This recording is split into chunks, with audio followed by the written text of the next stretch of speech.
AI 버블 붕괴, 5억으로 S&P 500 은퇴한 바이오족, 매달 200만원씩 꺼내 쓰는데 갑자기 나스닥 버블처럼 주식시장이 붕괴되면 S&P 500은 버틸 수 있을까요?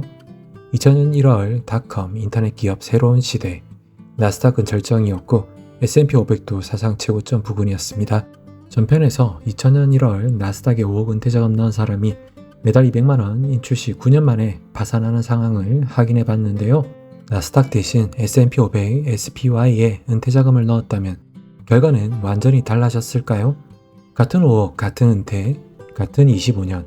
하지만 단 한 가지 투자처만 다르게 선택한 은퇴자. 이 사람이 2000에서 2025년까지 매달 200만원씩 꺼내 쓰는 동안 어떤 일을 겪었을까요? 오늘은 5개의 시대 총 25년 생존기를 현실적인 시뮬레이션으로 따라가 보겠습니다. 놀라운 결과 지금 확인하시죠. 1. 투자 시뮬레이션 로직. 초기 자금은 5억원, 첫해 생활비 2,400만원을 따로 보유하고 나머지 4억 7,600만원으로 S&P 500 지수 ETF인 SPY에 투자합니다. 초기 주식수는 2,904주, 매년 1월 생활비 2,400만원을 SPY 매도에 인출, 한 주가 주가는 실제 데이터 기준, 양도 차익 22% 가세 반영, 배당금은 세후 전액채 투자했습니다. 2. 2000에서 2005년 절벽에서 시작된 은퇴. 2000년 1월 SPY 일시 투자, 그는 이렇게 믿었습니다. 나스닥은 너무 비싸, SPY는 더 안정적이야. 하지만 운명은 가혹했죠. 2000년 닷컴 버블 붕괴, 2001년 9.11 테러, 2002년 대폭락. SPY도 떨어졌고 생활비는 매년 빠져나갔습니다. 2005년 말 보유 주식수 2187주, 투자원금 3억 5600만원, 누적 인출 금액 1억 2천만원, SPY 평가액 2억 8688만원, 누적 세후 배당금 2414만원. S&P 500 은퇴자라면 버티기는 버티는데 나스닥처럼 박살은 안 나네. 안도의 한숨을 쉬었을지도 모르겠네요. 3. 2006에서 2010년 금융위기 은퇴자 최악의 시나리오. 2008년 금융위기 전 세계가 무너졌고 SPY도 마이너스 41%로 시장이 붕괴된 상황. 특히 2009년 1월 QQQ 투자자라면 누적 인출 2억 1600만원에서 파산.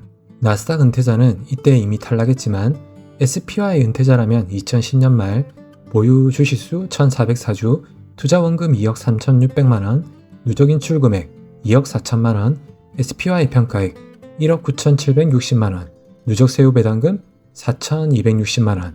금융위기로 전세계가 파산되는 순간에도 S&P 500 은퇴자라면 이 시기도 버틸 수 있었네요. 4. 2011에서 2015년 V자 반등의 희망. SPY는 2010년을 기점으로 랠리를 시작합니다.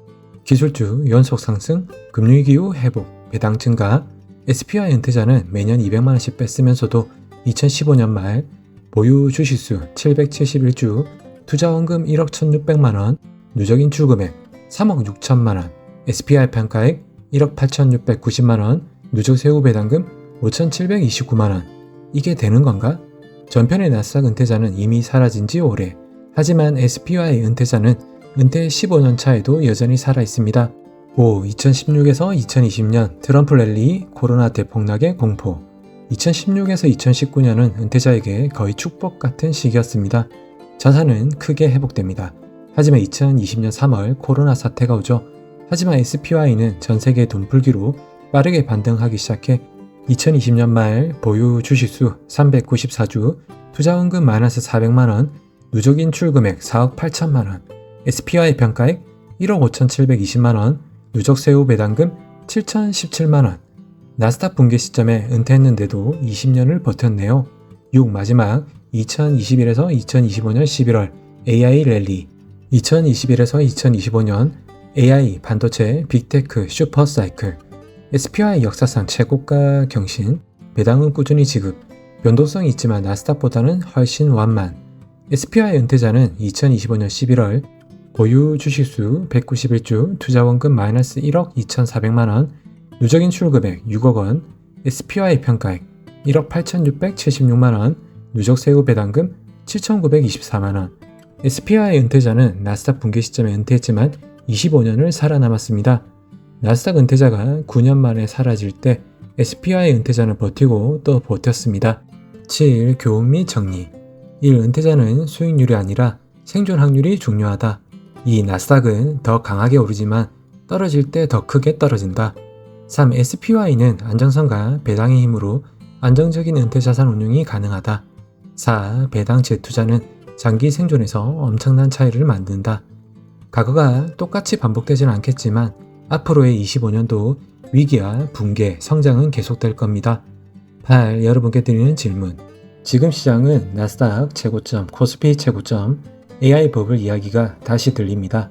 여러분이라면 은퇴자금 5억으로 어디에 투자하시겠어요? 나스닥처럼 더 높은 수익률, S&P 500처럼 흔들리지 않는 생존력. 여러분의 선택은 무엇인가요? 댓글로 여러분의 조언과 경험을 남겨주세요. 그 한 줄이 같은 길을 걷는 파요족에게 큰 힘이 됩니다. 구독과 좋아요, 알림 설정은 제이씨에게 가장 든든한 배당입니다. 다음 영상에서 또 뵐게요. 감사합니다.